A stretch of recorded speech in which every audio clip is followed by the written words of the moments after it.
मामा का। और मामा के एक संदर्भ में मैं आपको बता दूं, मेरा नाम कन्हैया है और कन्हैया ने कंस का वध किया था और कंस भी मामा था।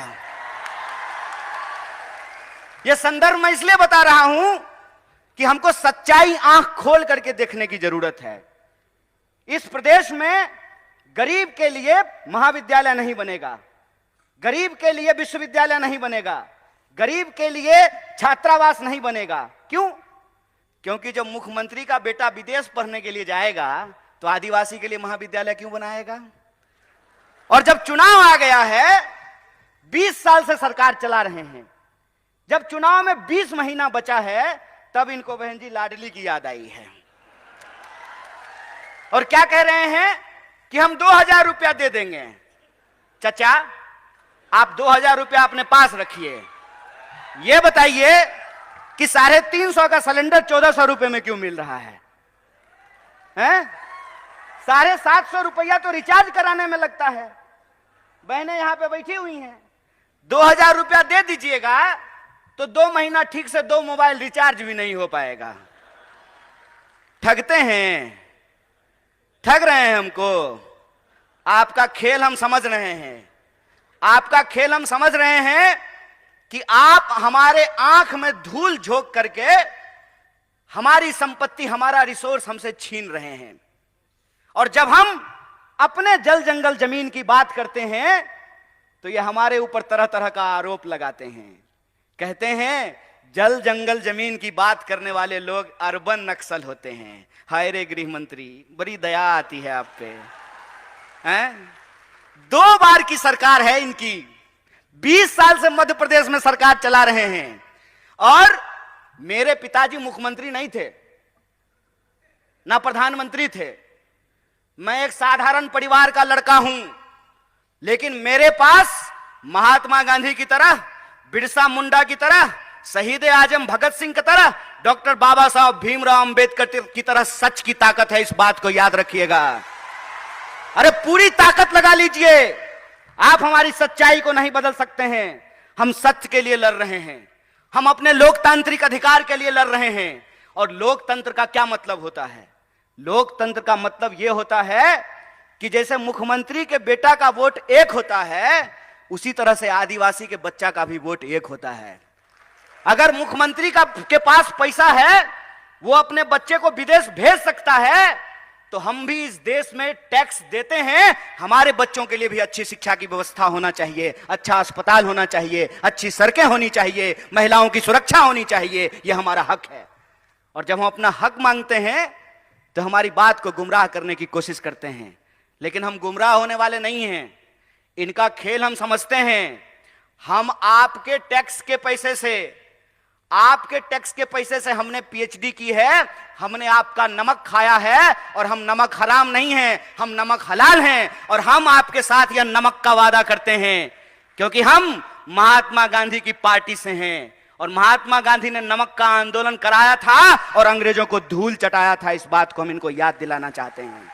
अगर हम इस देश को अंग्रेजों से मुक्ति दिला सकते हैं तो अंग्रेजों की चापलूसी करने वालों से भी मुक्ति दिला सकते हैं। हमारे स्कूलों को बंद करके, हमारे छात्रावासों को बंद करके, तरह तरह का भर्ती घोटाला करके, घोटाला खत्म ही नहीं हो रहा है। रोज नया घोटाला पैदा हो जाता है। अभी जो नया घोटाला आया है उसका नाम है पटवारी घोटाला। और मैं वीडियो देख रहा था, वीडियो में जो पटवारी घोटाला नहीं, पटवारी परीक्षा की जो टॉपर है उसको पूछा कि मध्य प्रदेश का राजधानी कहां है, तो बोली दिल्ली। हम बोले बिल्कुल ठीक बात है। आजकल मध्य प्रदेश में सारा कंट्रोल दिल्ली से ही चल रहा है। बेचारे नरोत्तम मिश्रा जी, उनको फिल्म का बड़ा इंटरेस्ट है। अक्सर दीपिका पादुकोण को देखते रहते हैं कि दीपिका पादुकोण क्या पहनी है। अरे राज्य चला लो यार, गृह मंत्री हो, तुम्हारे राज्य में सबसे ज्यादा महिलाओं के खिलाफ अत्याचार हो रहे हैं, सबसे ज्यादा आदिवासियों के खिलाफ अत्याचार हो रहे हैं। राज्य समल में नहीं रहा है। कहते हैं ना, घर में नहीं दाने, अम्मा चली भुनाने। पहले अपना राज्य तो चला लीजिए। आए दिन घोटाले होते रहते हैं और पूरा कंट्रोल पहले इनको मुख्यमंत्री बनने का मन था, मुझे भी सूत्रों से पता चला है। क्या क्या जी साहब, मीडिया के लोग यहां बैठे हुए हैं, बोलिए ना, डरिए मत। अरे लोकतंत्र है, सबको बोलने का हक है। अरे हम लोग तो एक नारा लगाते हैं, जगह है कितनी जेल में तेरे, देख लिया है देखेंगे। कितने लोगों को जेल में डाल देंगे। सच बोलिए, सच की ताकत होती है। पहले इनको कहा कि ऐसे ही उलझुल बात किया करो, सोशल मीडिया पे पॉपुलर हो जाओगे। और जैसे पटवारी की परीक्षा की टॉपर को मध्य प्रदेश की राजधानी दिल्ली लगती है, इनको भी सत्ता का केंद्र आजकल दिल्ली लगता है। और जब चुनाव आता है तो दिल्ली इंदौर में घूमना शुरू कर देता है। आजकल दिल्ली इंदौर घूम रहा है। तो जब आ ही गए हैं नेकी और पूछ पूछ, तो इनसे पूछ लेना चाहिए कि क्यों घोटाले पे घोटाले हो रहे हैं, क्यों आदिवासियों के खिलाफ अत्याचार हो रहे हैं, क्यों महिलाओं के खिलाफ अत्याचार हो रहे हैं, क्यों आपके द्वारा किए गए एक भी वादे पूरे नहीं किए गए हैं। और जब चुनाव आया है, लाडली योजना, समझ रहे हैं साहेब, अपने लाडले के लिए ये लाडली योजना लेकर के आए हैं साहब। ये सच्चाई हम देख रहे हैं।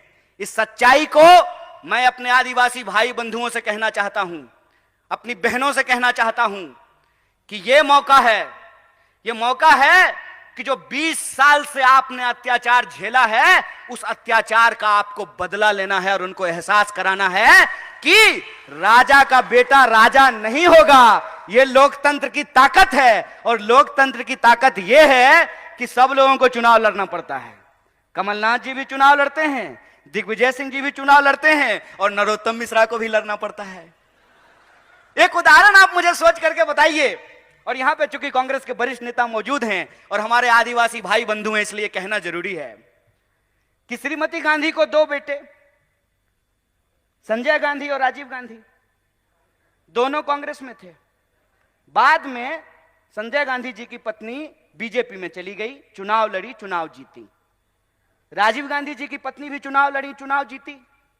तो बीजेपी में लोकतंत्र कैसे है और कांग्रेस में राजतंत्र कैसे है? वहां जो बहू चुनाव जीती तो वो लोकतंत्र है, और श्रीमती गांधी के यहां जो बहू चुनाव जीते तो यह राजतंत्र है। हाय रे बेईमान, बेशर्मी देखे हो, बेशर्मी। अरे वे कांग्रेस पार्टी ही है जिस पार्टी ने इस देश में जमहूरियत को स्थापित किया है। और यह जमहूरियत की ताकत है कि राहुल गांधी जब अमेठी से चुनाव जीतते हैं तो इनके नजर में वो राजतंत्र है, और वो मैडम जो है, सास जो कभी बहू थी,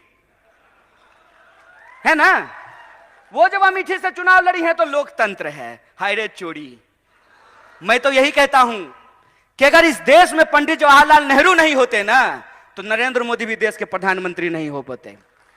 अगर इस देश में गांधी नहीं होते, इस देश में अगर भगत सिंह नहीं होते, इस देश में अगर बिरसा मुंडा नहीं होते, इस देश में अगर डॉक्टर बाबा साहब भीमराव अंबेडकर नहीं होते, तो एक आंगनबाड़ी का बेटा खड़ा होकर के 2-2 मुख्यमंत्री के सामने भाषण नहीं दे रहा होता।